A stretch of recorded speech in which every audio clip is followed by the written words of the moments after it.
Good morning! Happy Sunday guys!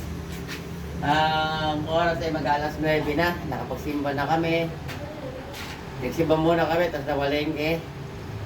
So ngayon habang nagluluto, medyo magtapas-tapas lang tayo ng konti rito. Malapit lang naman kasi sa bahay ko. So kaya walang problema. Pag nagutom, uwi.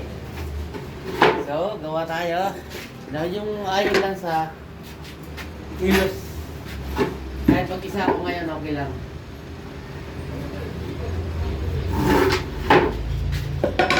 Pag napagod, magpapahinga. Hey!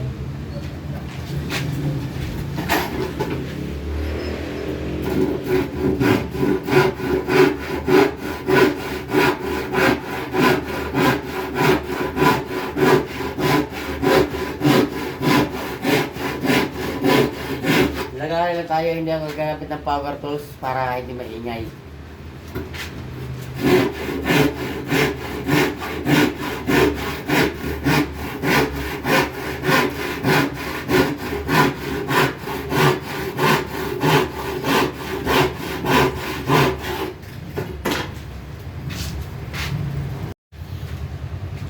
Okay.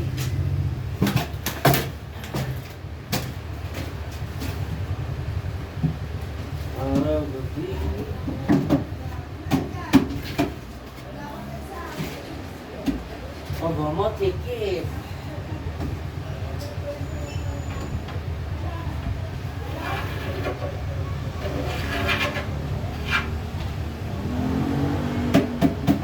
Sikip. Hindi natin ang allowance.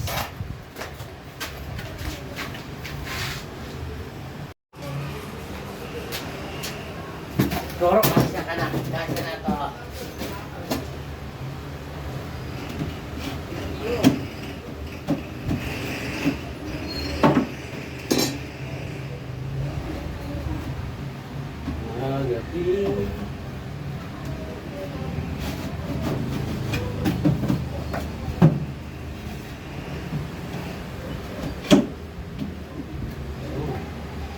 Yung pala eh.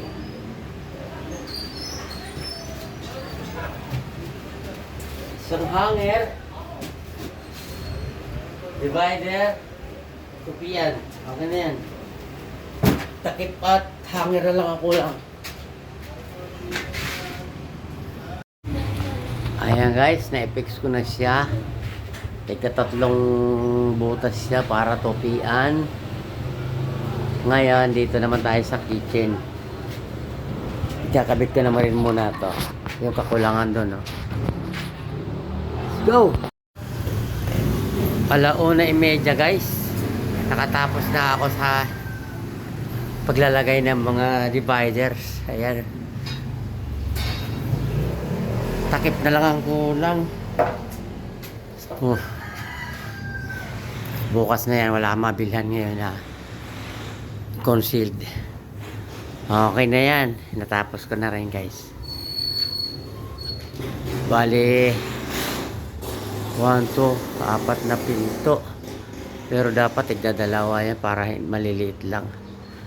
2, 4, 6, 8. Para maliliit lang ang pinto. Pangit pag mga lalaki. Diba? Tapos ito naman sa master, ayun din. So, ang pinto niya ay 2, 4, 6, 6 din.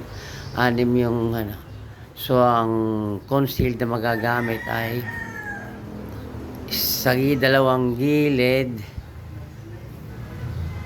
Puro number 1. Ngayon sa gitna na yan is number 2. Number 2.